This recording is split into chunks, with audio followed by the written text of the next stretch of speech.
Decline اس کا آتا ہے, اور جس وقت وہ ڈکلائن آیا تو پورے کے پوری آٹومن امپائر کو مختلف حصوں میں, مختلف ٹکڑوں میں تقسیم کیا گیا, اور اس میں مسلمانوں کا سب اسپیشلی جو سب کانٹیننٹ کے جو مسلمان تھے انہوں نے بہت دل و جان سے اس حوالے سے تحریکیں چلائیں, اور انہوں نے اپنے پورے مطالبات جو تھے وہ منوائے اور منوانے کی کوشش کی, لیکن انفارچونیٹلی وہ تمام چیزیں نہیں چل سکیں.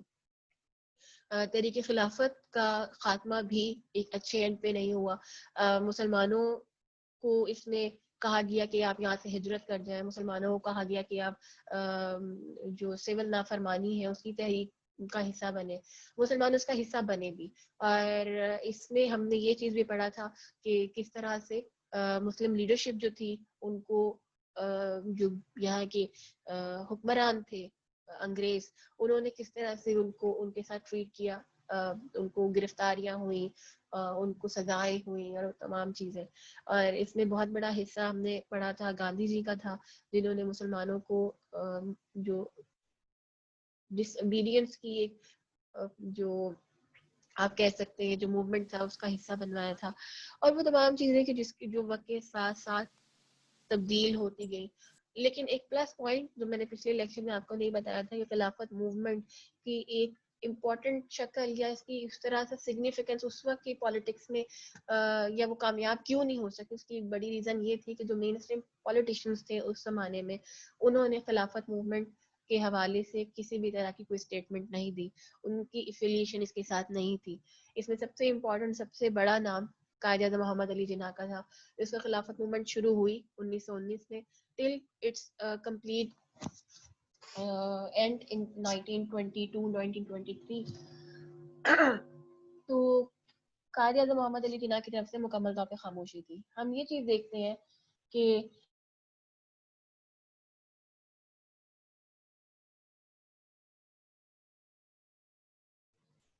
خلافت موومنٹ جس میں ختم ہوتی ہے اس کے بعد دہلی پرپوزلز آتے ہیں. کچھ ایسی چیزیں ہیں میں نے یہاں مینشن کی ہیں, دہلی پرپوزل, سائمن مشن. یہ جس وقت ہم اپنا پورا لیکچرز وغیرہ پریپیئر کر رہے تھے اور پورا آپ لوگوں کا اسکیجول کے ساتھ سیٹ کر رہی تھی, ٹو بی آنیسٹ یہ چیزیں کور کرنے کا اتنا ٹائم نہیں تھا, کیونکہ پاکستان اسٹڈیز اگر آپ اس طرح پڑھنے بیٹھو ان ڈیپتھ, بہت سارے ایسے ایونٹس ہیں کہ جو آپ کو پڑھنے پڑتے ہیں. ان میں سائمن کمیشن بھی ہے بہت امپورٹنٹ, کیونکہ یہ کمیشن انگلینڈ سے سب کانٹیننٹ آیا تھا, اور ان کی ریزن آف ارائیول بھی یہی تھا کہ یہاں کے جو انہیبیٹنٹس ہیں, یہاں کے جو سب آرڈینیٹس ہیں جو انڈر برٹش رول رہ رہے ہیں, مطلب ہندو اور مسلمان, ان دونوں کے ایڈمنسٹریٹو ایشوز کو سالو کیا جائے. ٹھیک ہے, تو ہم نے یہ چیز دیکھا کہ جو چیزیں لکھنؤ پیکٹ میں ہوئی تھی, دہلی پرپوزل میں اور خلافت موومنٹ میں بیسیکلی اس کا اثر کو زائل کر دیا گیا تھا. مطلب انگریزوں نے یہ چیز دیکھی کہ یہ تو سول ڈس اوبیڈینس کی طرف جا رہے ہیں, تو جو اگر ہم نے ان کو تمام رائٹس پرووائڈ کر دیے, مطلب لیجسلیشن کے اور کاؤنسل میں یہ تمام چیزیں دے دی, تو یہ تو الٹا ہمارے خلاف ریزسٹنس شو کریں گے اگر ان کو اس طرح سے ریپرزینٹیشن مل گئی. تو تھوڑا سی وہ تمام چیزیں کچھ عرصے کے لیے ڈیلے ہونا شروع ہوئی تھی. فردر ہم یہ دیکھتے ہیں کہ سائمن کمیشن سب کانٹیننٹ میں آتا ہے, اور جس وقت یہ سب کانٹیننٹ میں آتا ہے تو یہاں پہ اس کے خلاف مظاہرے شروع ہوتے ہیں, اور اس میں بہت ایک امپورٹنٹ جو سلوگن تھا وہ سائمن گو بیک, یا Simon go back from sub continent, go back from Delhi, یہ والے نعرے لگنے شروع ہوئے تھے. ان کا بیسک پرپس جو تھا وہ یہاں پر اگین لیجسلیٹو یا کانسٹیٹیوشنل ریفارمز کو انٹروڈیوس کروانا تھا جو وہ ریکمنڈیشنز لے کے آئے تھے. لیکن جو دونوں طرف کے مسلمان اور ہندو تھے انہوں نے اس چیز کو سننے سے یا ان تمام میٹنگز کو ہی اٹینڈ کرنے سے انکار کر دیا تھا. اچھا, ہمارا آج کا جو امپورٹنٹ لیکچر ہے, میں نے آپ لوگوں کو ریڈنگس دی تھی, اگر کسی نے کھول کے دیکھنا گوارا کیا ہو تو ہماری جو امپورٹنٹ آج کے 3 ایونٹس ہیں جن کو آج ہم کور کریں گے. سب سے پہلا ہے نہرو رپورٹ, اور اس کے بعد ہے قائد اعظم کے 14 نکات, اور تیسرا جو آج ٹاپک ہم کور کریں گے that is about Pakistan resolution. اور تینوں چیزیں آپس میں انٹر لنک ہیں. آپ لوگوں کو میں یہ بتاتی چلوں کہ نہرو رپورٹ جو تھی اس کی بیس بنی تھی سائمن کمیشن 1927 اکتوبر 1927 میں. سائمن کمیشن سب کانٹیننٹ آتا ہے اور اس کو ریجیکٹ کر دیا جاتا ہے کانگریس اور مسلم لیگ دونوں کی طرف سے. وہ جو بھی ریکمنڈیشن کانسٹیٹیوشنل ریکمنڈیشن لے کے آتے ہیں کہ پورے سب کانٹیننٹ میں جو پولیٹیکل سسٹم ہے, جو یہاں پر رولنگ سائڈ ہے یا ایڈمنسٹریشن کی تمام فیکٹس ہیں, ان کو کس طرح سے چلایا جائے گا. اس چیز کو جب نگلیکٹ کر دیا جاتا ہے تو جو جواہر لال نہرو تھے انہوں نے موتی لال نہرو, آپ کو پتا ہونا چاہیے کہ انڈین ہسٹری میں یا سب کانٹیننٹ کی ہسٹری میں دو طرح کے نہرو آئے تھے, ایک موتی لال نہرو تھے اور ایک جواہر لال نہرو تھے. Jawaharlal Nehru is the father of is the son of Motilal Nehru, اور نہرو رپورٹ ہم جب بھی پڑھتے ہیں تو بیسیکلی موتی لال نہرو نے پریزنٹ کی تھی, جن کے بیٹے جواہر لال نہرو بعد میں انڈیا کے پرائم منسٹر بھی بنے تھے. تو یہ بیسیکلی فادر اینڈ سن ہیں دو, جو انڈین سب کانٹیننٹ میں اپنا ایک امپورٹنٹ نام رکھتے ہیں. تو ان کی جو ریکمنڈیشنز تھی نہرو رپورٹ میں, again I am repeating it's Motilal Nehru. تو جو موتی لال نہرو کی ریکمنڈیشنز تھی, پہلی ان کی جو یہاں پہ میں نے پریزنٹیشن میں لکھا ہوا ہے سیلف گورننگ ڈومینز کے نام سے ہے.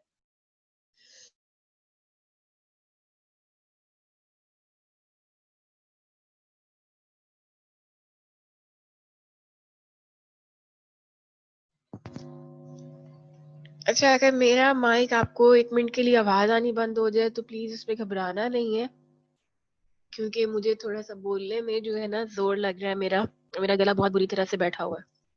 anyhow, پہلے جو سب سے پہلا پوائنٹ تھا اس میں لکھا ہوا ہے کہ سیلف گورننگ ڈومینز. نہرو صاحب نے یہ سجیشن پریزنٹ کی تھی یا ان کی ریکمنڈیشن تھی کہ full responsible government on the model of the constitution of the self government dominions to be introduce in subcontinent, کہ جتنے بھی صوبے ہوں گے, ڈومینز ہوں گے, اسٹیٹس ہوں گی, پروونسز ہوں گی, ان کو وہ اپنی ریاستیں, اپنی حکومتیں خود سے بنا سکتے ہیں. اور اگر آج آپ دیکھتے ہیں, اب اس کی ایگزامپل ایک میں بتانا چاہوں کہ دنیا میں بہت سارے ایسے ملک بھی ہیں کہ جن میں ہر صوبے کی اپنی حکومت بھی ہوتی ہے اور وہ سینٹر کے ساتھ جو اس کا وفاق ہے اس کے ساتھ بھی وہ کام کرتے ہیں. اس کی بیسٹ ایگزامپل امریکہ نظر آتا ہے ہمیں دنیا میں. لیکن فی الحال میں اس کو کمپلیکس نہیں کروں گی, ہم صرف نہرو رپورٹ کی ریکمنڈیشنز کو ہی دیکھتے ہیں. دوسرا لکھا ہوا ہے کہ جوائنٹ الیکٹوریٹس. آپ لوگ اگر لکھنؤ پیکٹ کو پڑھا ہوا آپ نے, میں نے کہا تھا کہ گھر جا کے آپ نے گھر میں ہو تو آرام سے ان تمام ریڈنگز کو گو تھرو ایک دفعہ کرو, یہ نہیں کہ پیپر سے بالکل ایک رات پہلے پڑھنا ہے. تو اس میں سیپریٹ الیکٹوریٹس کی بات ہوئی تھی. سیپریٹ الیکٹوریٹس کا مطلب یہ ہے کہ تمام جو منارٹیز ہیں, جتنی بھی ایسی کمیونٹیز ہیں, ان کو ان کی پاپولیشن کے اکارڈنگ, کوٹا سسٹم کے اکارڈنگ ان کو ریپرزنٹیشن ملنی چاہیے. اس کا نام تھا سیپریٹ الیکٹوریٹس.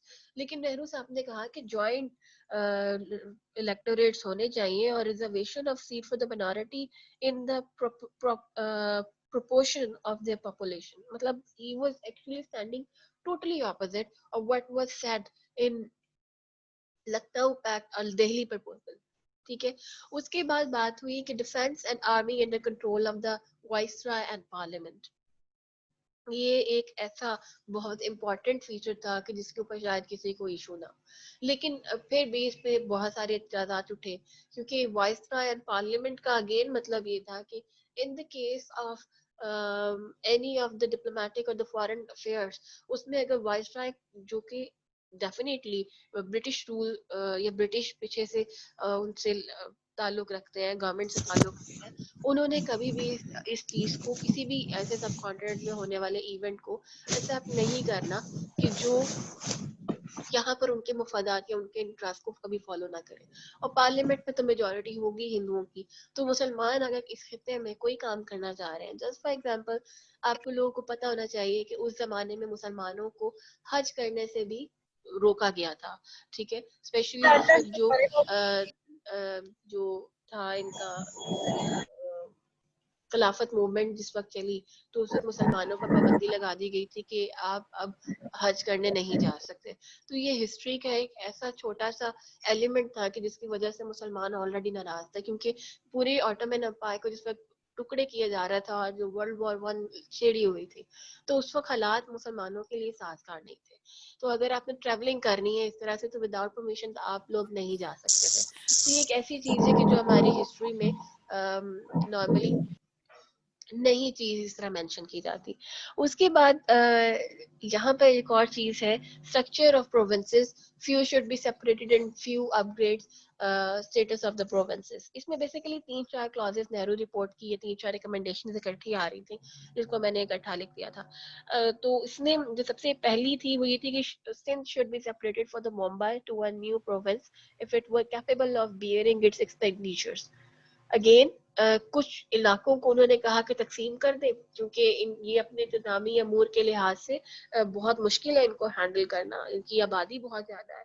اور کچھ ایسے علاقے تھے کہ جن کو کہا گیا تھا کہ ان کو اپ گریڈ کر دیا جائے, جس میں سب سے امپورٹنٹ NWFP جو آج کا KPK ہے, کیونکہ پہاڑی علاقہ تھا اس طرح سے آج کی طرح جس طرح آبادی ہے KPK میں یا NWFP میں اس طرح سے پاپولیشن نہیں تھی.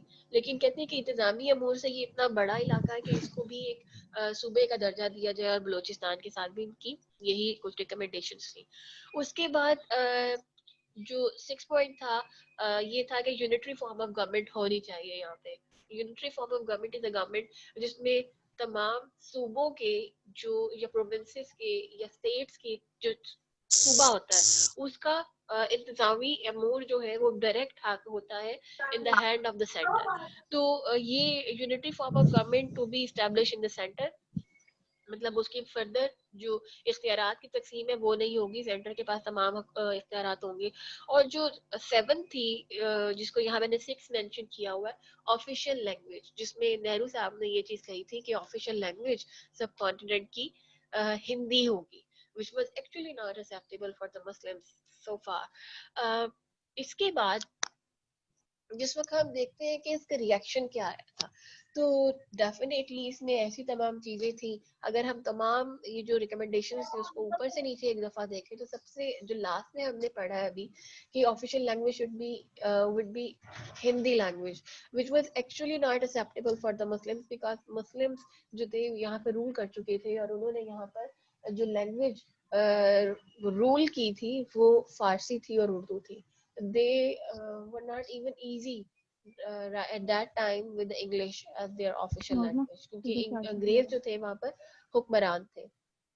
یہاں سے آپ کو میں لاسٹ ٹائم کہہ رہی ہوں, first and last time, mute your self.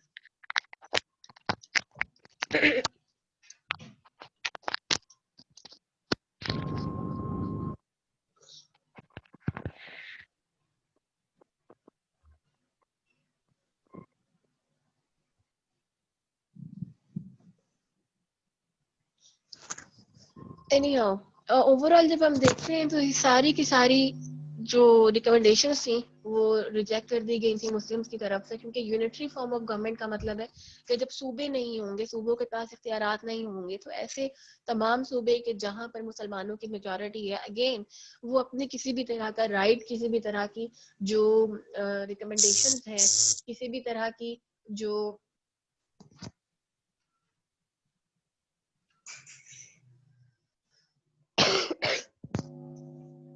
اس چیز کو ایکسیپٹ نہیں کروا سکیں گے. اگر ہم اسٹرکچر آف پروونسز کی بات کرتے ہیں تو ممبئی کو اگر سندھ سے الگ کرنا تھا تو اگر وہ اپنے خرچے خود برداشت کر سکے, مطلب آپ اس کو صرف خرچوں کی حد تک دیکھ رہے ہیں, ٹھیک ہے. اور جہاں پہ بہت امپورٹنٹ تھی کہ آپ نے جو NWFP اور بلوچستان ہے اس کو اسٹیٹس دینا تھا اباؤٹ پراپر پروونس لیول, ٹھیک ہے. تو وہ چیز صرف ایک چیز سے اس کے اوپر کوئی اعتراض نہیں اٹھا, باقی تمام ریپرزنٹیشن کے حوالے سے اور یہ رپورٹ جو تھی, it was clearly reflected the Hindu prejudicial